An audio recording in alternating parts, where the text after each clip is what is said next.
Tubuh Xiao Yan seperti ikan saat menembus air dan masuk ke danau transparan. Matanya melirik api putih tebal di permukaan tubuhnya dan mau tidak mau menelan ludahnya. Pada saat itu, di bawah suhu aneh, api pendingin tulang, air di sekitarnya mulai jatuh seolah-olah mendidih.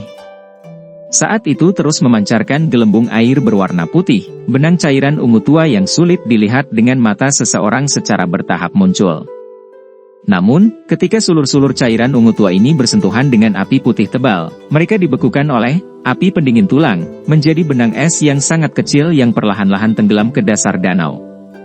Memandang benang es kecil berwarna ungu yang terus terbentuk di sekitar tubuhnya, Xiao Yan merasakan kulit di kepalanya menjadi mati rasa.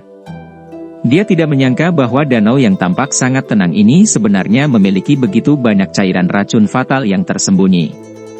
Berhenti membuang-buang waktu. Cairan racun ini sangat kuat.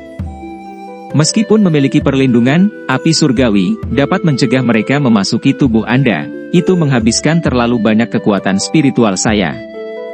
Saat Xiao Yan menghela nafas karena terkejut, suara muram Yaolao terdengar di dalam hatinya.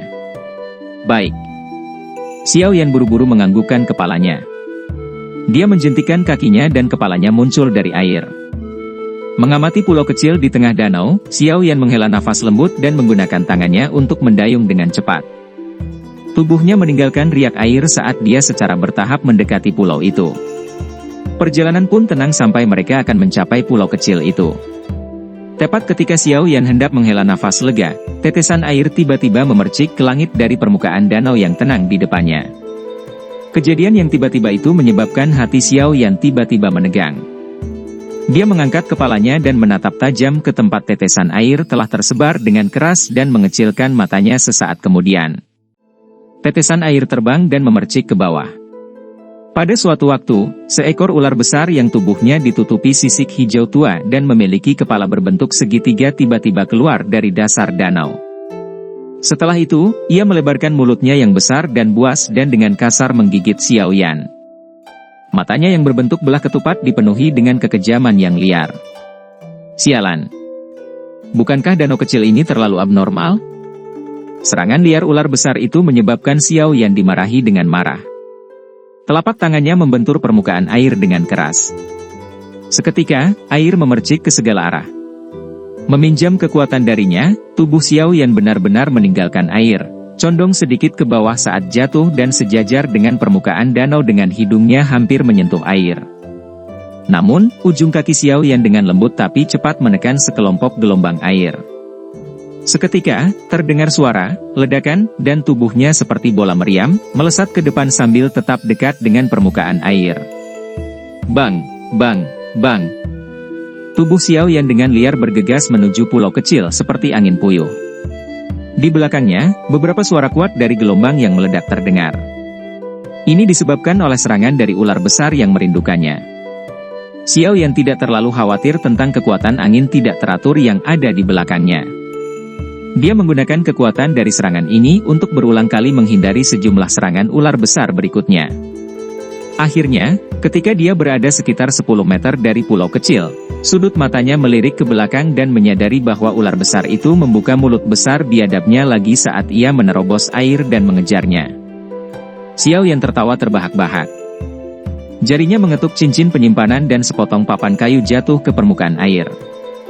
Saat itu akan terkorosi oleh cairan racun di air danau, ujung kaki Xiao Yan ditekan dengan lembut ke atasnya. Tubuhnya sedikit tenggelam dan sekali lagi melesat ke depan. Sesaat kemudian, dia akhirnya memasuki pulau kecil itu.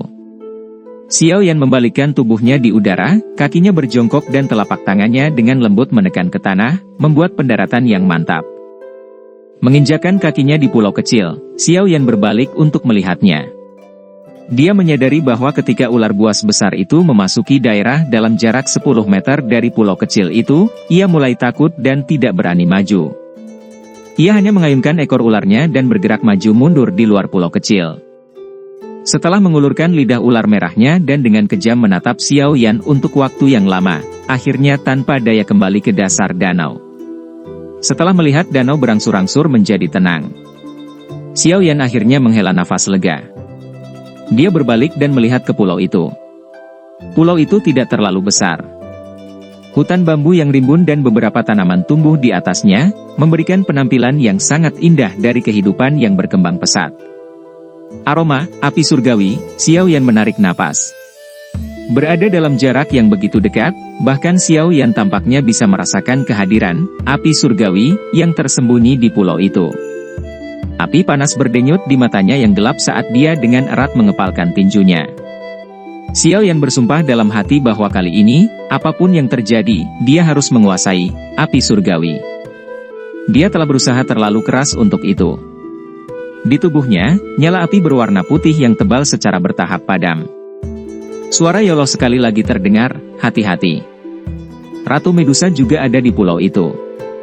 Namun, dia seharusnya tidak dalam keadaan pikiran untuk memperhatikan Anda. Saya akan membantu Anda menyembunyikan ki Anda dengan sempurna. Nanti, bertindak saja sesuai situasinya. Iya. Xiao Yan mengangguk. Napasnya berangsur-angsur menjadi tenang. Setelah berdiri di tepi danau cukup lama, dia membuka langkah ringannya dan perlahan masuk ke dalam hutan bambu. Suasana hening saat Xiao Yan berjalan di sepanjang jalan kecil di hutan bambu. Selain suara langkah kaki Xiao Yan yang sangat lembut yang mendarat di rumput dan dedaunan, tidak ada suara lain. Saat ini, Yao Lao tidak membuka mulutnya untuk memimpin jalan tapi Xiao Yan masih bisa menggunakan ki aneh, api surgawi, yang samar-samar mentransmisikan melalui udara untuk menemukan jalan yang benar. Dengan langkah kaki normal, Xiao Yan melewati ujung beberapa jalan kecil. Visinya juga secara bertahap menjadi lebih terbuka dan jelas. Saat dia melewati jalan kecil, tubuh Xiao Yan tiba-tiba membungkuk dan dengan cepat bersembunyi di dalam semak-semak. Penglihatannya melewati penutup oleh dedaunan dan mengamati tempat terbuka di tengah pulau kecil. Tempat ini adalah area terbuka bulat. Semua bambu dan semak-semak di sekitarnya telah dihilangkan sementara kerikil halus yang sangat kecil berserakan di dalamnya. Batu kerikil ini dibentuk menjadi kolam kecil dengan air yang sangat jernih. Permukaan air cair itu diselimuti kabut putih. Bahkan dari jarak yang jauh, Xiao Yan masih bisa merasakan suhu yang sangat dingin yang dimilikinya. Air mancur dingin roh es, mata Xiao Yan menatap tajam pada cairan jernih. Beberapa saat kemudian, dia menghirup udara dingin yang dalam. Saat itu, dia bersusah payah untuk menukar botol kecil, air mancur dingin roh es, dari Gutei. Namun di sini, sebuah kolam kecil terisi dengan itu, ceka-ceka, kekayaan ini begitu besar, agak menakutkan. Kejutan di hati Xiao Yan perlahan menjadi tenang. Xiao Yan secara bertahap mengalihkan pandangannya dan akhirnya berhenti di kursi teratai yang diukir menggunakan kristal aneh yang terletak di tengah kolam. Pada saat ini, sekelompok api berwarna hijau perlahan melonjak di atas tempat duduk teratai. Saat dia mengamati sekelompok api berwarna hijau, mata Xiao Yan tiba-tiba menyusut menjadi seukuran lubang jarum. Keinginan panik tiba-tiba pecah dari hati Xiao Yan dan secara terbuka muncul di wajahnya yang halus dan tampan. Gugus api berwarna hijau ini memiliki spiritualitas. Saat menggeliat, kadang-kadang akan menggumpal menjadi bentuk teratai atau menjadi ular api kecil berwarna hijau yang melayang dan berputar di dalam tempat duduk teratai. Sikapnya yang jinak sangat lucu. Xiao Yan menatap api berwarna hijau yang berulang kali berubah bentuk dengan mata yang tidak berkedip. Sudut mulutnya terus bergerak saat Xiao Yan bersembunyi di dalam hutan. Dalam kegembiraannya, tangan Xiao Yan telah mendorong diri ke tanah.